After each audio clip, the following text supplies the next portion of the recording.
Coming up on Mountain News this morning, local officials are spreading mental health awareness and suicide prevention in what is now called a nationwide crisis. And an early morning manhunt led to 2 schools being put on lockdown. Dedicated to Eastern and Southern Kentucky, this is WYMT Mountain News this morning. Good morning, I'm Madison Carmouche. We are coming up on 5:30 on April 11th, this Thursday. Let's check in with meteorologist Tim Drawbridge on this First Alert Weather Day. And Madison, indeed a First Alert Weather Day. The timing later this morning through this afternoon, and it looks like the main threat for Southern Kentucky is going to be the strong winds. And again, it's a low severe weather risk in our particular part of the state. As you make your way north of the Mountain Parkway, I-64 on into Ohio and West Virginia, that's where the tornado threat is today. And we can't rule out 1 or 2 spin-ups here across eastern and southern Kentucky from Pikeville to Jackson Point south. But again, we'll keep an eye on things as the more prevalent or pervasive threat would be up toward Louisa and Charleston, West Virginia. A lot of clouds, a warm start to the day, mid-60s, and we're near 60 or in the 60s across all of eastern and southern Kentucky. Here's the pinpoint Doppler radar. We'll deal with some waves of showers this morning. The look at the loop here, most of the activity has been 75 west, 64 north. That'll become a little bit more widespread the next couple of hours, but we do get some sunshine today. That will help to warm things up, fuel, reignite the shower and thunder shower pattern with a high of 78. More about the First Alert 7-day forecast. A cool day, a beautiful weekend. It's all coming up in just a few moments. Madison? Tim, thank you. Mental health awareness and suicide prevention are bringing officials in Pike County together as they work to overcome what health professionals call a mental health crisis. WYMT's Buddy Forbes has more. Since stigma often silences the conversations about suicide, depression, and mental health, professionals are trying to shift the narrative. Suicide prevention and mental health issues are sometimes an uncomfortable topic or a scary topic for individuals, but we must raise our comfort level around these topics. In Pike County, Public Health Director Tammy Riley is passionate about prevention, saying the county has recorded 8 deaths by suicide in a span of 30 days. To put that number into perspective, Pike County had 8 suicides in total in 2023. So it's definitely an alarming number. Health professionals say from mental health concerns to sudden life changes and for reasons no one else can see, suicidal ideation can impact people from every walk of life.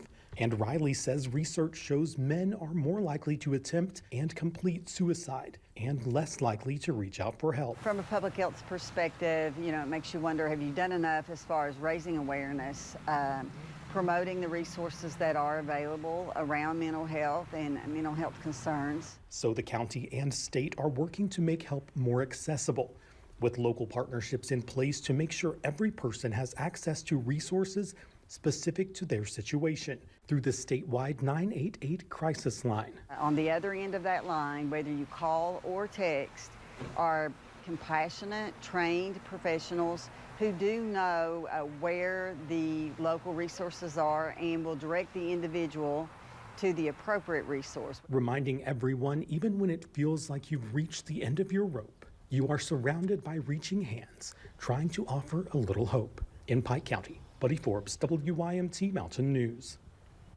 The health department is also working with the Appalachian Center for the Arts to keep sharing its production of Every Brilliant Thing, a one-man show devoted to mental health awareness, providing wallet-sized cards to attendees containing information about the 988 crisis line. Again, to reach that crisis line, call or text 988 or start a chat conversation at 988lifeline.org. Officials say the death of an 8-year-old Kentucky boy last month had nothing to do with the strawberries he ate from a school fundraiser. Yesterday, the Hopkins County coroner said Trey Harris died from fentanyl intoxication. His family told police that they believed he suffered an allergic reaction after eating strawberries the night before from a school fundraiser. The FDA tested the strawberries and found nothing wrong with them. Trey's stepfather, 33-year-old Antonio Person, was arrested last month for trafficking fentanyl and other drugs and gun charges. He's now charged with manslaughter. Yesterday morning, a manhunt put 2 schools on high alert. Knott County Central High School and Heineman Elementary were on lockdown. Officials from both schools said they had increased police presence all day. Police arrested David Matthews around 2 p.m. Kentucky State Police Trooper Matt Gayhart says they received a call early Wednesday morning that led to the manhunt. Just shortly after 9 a.m. this morning, Kentucky State Police Post 13 has received a 911 call in the Knott County community in reference to a possible kidnapping. So troopers and Knott County Sheriff's Office were dispatched to the scene. Gayhart says Matthews is charged with 2 counts of kidnapping. He says Matthews is being taken to the Kentucky River Regional Jail. A Wayne County man is behind bars after police found drugs and a handgun on him during a traffic stop. During the stop, Pulaski County Sheriff's deputies discovered the passenger, 38-year-old Jared McKell, had an outstanding warrant for his arrest. During a search of the vehicle, police found meth, heroin, a handgun, and ammo. McKell was arrested and taken to the Pulaski County Detention Center. He faces multiple charges, including possession of a handgun by a convicted felon. A McCreary County man is behind bars after police in Wayne County say they found drugs during a traffic stop. The incident happened yesterday when police pulled over a vehicle Toby Dodson was in on West Kentucky Highway 92. The vehicle Dodson was riding in had an expired registration plate.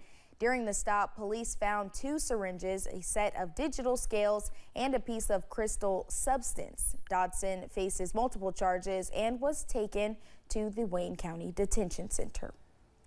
Kentucky lawmakers will soon return to Frankfort to finish the 2024 regular session. They will likely look to override some of Governor Andy Beshear's vetoes, including House Bill 5.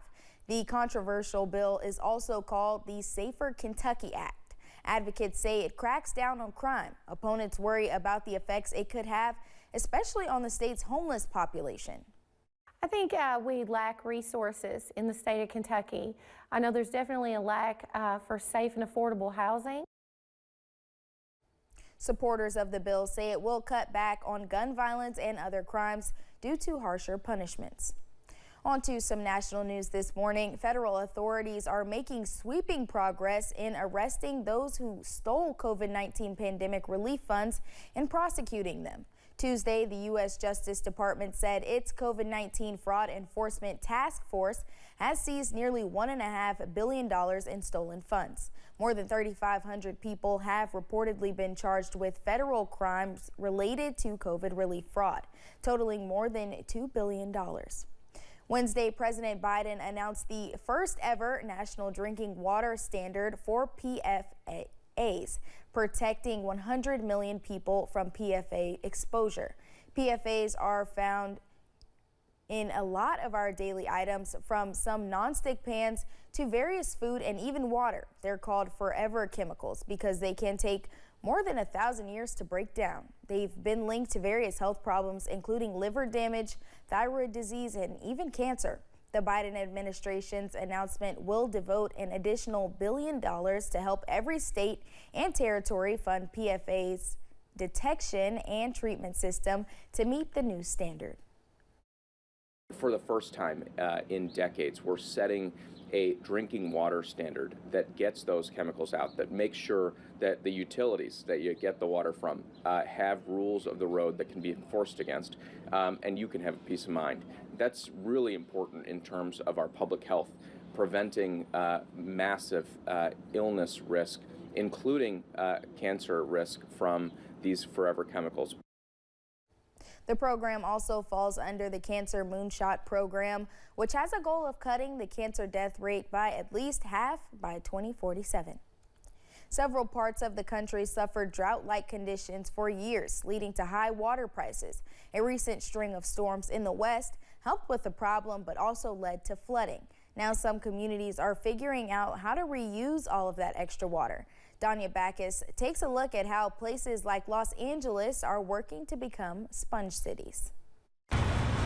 A wet winter in Los Angeles brought record-breaking rainfall that flooded streets and filled rivers and channels.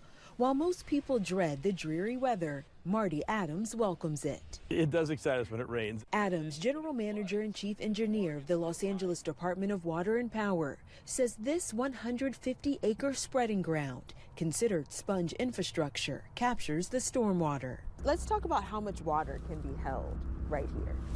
So right here you'll have hundreds of millions of gallons of water just in storage right here. And it's not just sitting there. It's actually slowly soaking into the ground, so it's percolating just like a coffee percolator. That groundwater eventually makes its way to the nearest well, is treated, and becomes a part of the drinking supply. Since October, the city's collected more than 23 billion gallons of water. The water we've captured for this year is enough for about 285,000 households. The hope is to turn Los Angeles into a sponge city. In the historical way we've treated rain in cities, especially like Los Angeles, just get it out of the way as quickly as possible. Gregory Pierce is the director of UCLA's Water Resources Group. He says cities around the world are trading concrete for green spaces in an effort to save water. The goal is really to create infrastructure that does prevent flooding, but keeps the water locally, especially by putting the water into the ground so we can use it later. Using the ground as a sponge, Adams says the goal is to eventually capture twice the amount of water and reduce reliance on other sources. Danya Backus, CBS News, Los Angeles. The National Transportation Safety Board is ramping up its investigation into Boeing.